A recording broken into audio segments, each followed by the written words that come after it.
Hi, this is Ajay Anand. Welcome to science classes from excelup.com. This is the second part of the chapter Life Processes. In this video, you will be learning about heterotrophic nutrition. You will be learning about the types of heterotrophic nutrition, about human digestive system, and about digestion in the human digestive system, and about absorption of food. In the previous sections, I explained that the mode of nutrition in which a living being takes food from another organism is called heterotrophic nutrition. There are two types of heterotrophic nutrition. One is called saprotrophic and another is called holozoic. In case of saprotrophic nutrition, digestion takes place before ingestion, and in case of holozoic nutrition, digestion takes place after ingestion. So what happens in case of saprotrophic nutrition? The organism secretes digestive juices in the food so that the food gets converted into simple substances, and after that ingestion takes place. So fungi, they follow saprotrophic mode of nutrition. Most of the other organisms, heterotrophs like animals and amoeba, protozoa, they follow holozoic nutrition. So here we have discussed two animals, that is amoeba and humans. Both of them, they show holozoic nutrition. Amoeba shows the simplest type of holozoic nutrition, while human beings show the most complex type. The steps of holozoic nutrition are ingestion, that is uptake of food; digestion, that is conversion of food into simple substances; then absorption, followed by egestion, that is expulsion of waste material and undigested food from the body. So what happens in amoeba? In case an amoeba senses a food particle near it, the amoeba starts making pseudopodia. They are finger-like outgrowth on its outer wall. Once it goes near the food particles, amoeba surrounds the food particle with its pseudopodia and ends up making a vacuole in which the food particle is taken. After that, digestive enzymes, they are secreted in the vacuoles. Digestion takes place and absorption takes place. Then the food particle is expelled out of the amoeba shell. Let us now focus on the structure of human digestive system. The human digestive system has two main parts. One is called alimentary canal, and there are some accessory glands. The alimentary canal begins from mouth and ends in rectum. The mouth is also called the buccal cavity. It contains the tongue, teeth and salivary glands. After that comes esophagus.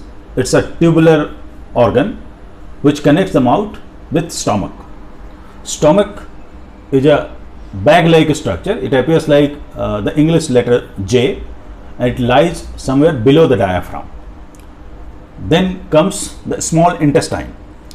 In fact, the small intestine is longer than large intestine, but it is still called small intestine. So you may be wondering why it is so.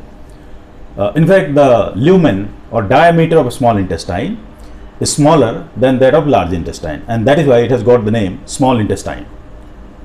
Small intestine is highly coiled structure. Then comes the number of large intestine. Its diameter is larger than that of small intestine. At the junction of small intestine and large intestine, there is a small tail-like structure that is called appendix. Appendix has no role to play in human body. It's a vestigial organ.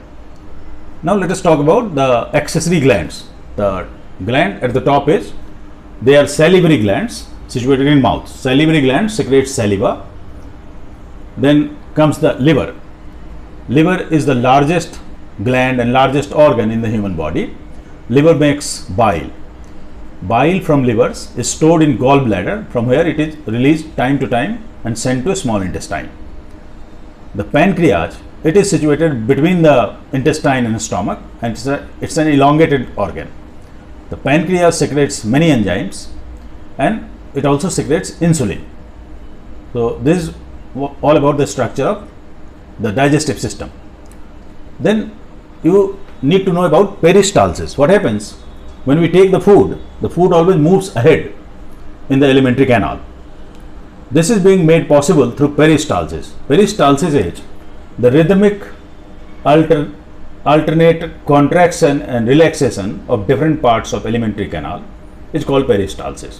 So what happens? A particular part expands, the next part contracts, then the next part expands, the further next part contracts, and it creates a wave-like motion of contraction and relaxation in the alimentary canal, which pushes the food particle ahead.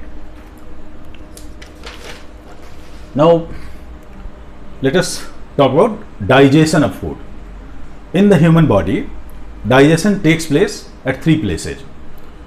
That is in mouth, in stomach, and in small intestine. So what happens in mouth? The saliva, it contains an enzyme called ptyalin or amylase. In your textbook, you may read salivary amylase. All are same. Since it comes from saliva, so it is called salivary amylase. So salivary amylase, it facilitates digestion of starch. Stomach secretes the enzyme pepsin, and it also secretes hydrochloric acid. So hydrochloric acid in stomach plays two roles. It provides an acidic environment which is necessary for the gastric enzyme to work, and it also kills germs which may have entered along with food. So pepsin carries out partial digestion of protein. After that, the food reaches the small intestine. Small intestine receives bile from gallbladder, pancreatic juice from pancreas, and intestine also secretes its own juice which contains many enzymes. The bile has two roles to play. Bile makes the medium in small intestine alkaline. So alkaline medium is necessary for all these enzymes to work. Moreover, bile carries out emulsification of fat, that is breaking the fat molecule into smaller particles.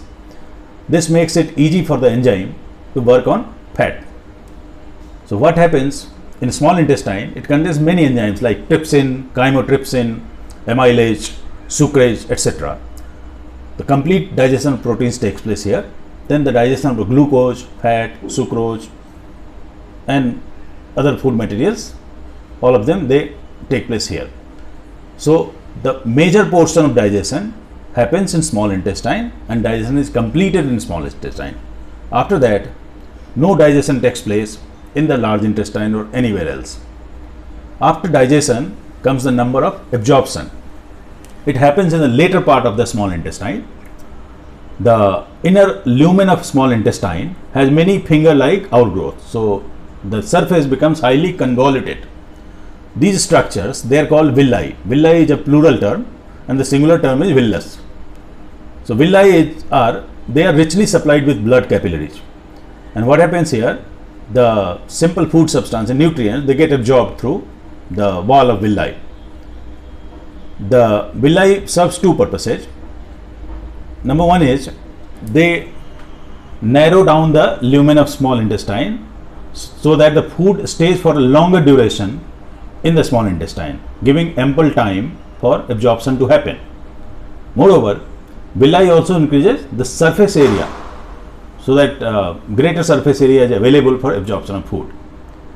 After that, the food reaches the undigested food and waste material, it reaches large intestine and it gets collected in the rectum, from where egestion takes place, that is expulsion of waste material and undigested food out of the digestive system. So that's all. I talked about the types of heterotrophic nutrition, structure of human digestive system, and the process of digestion and absorption in human being. Thank you.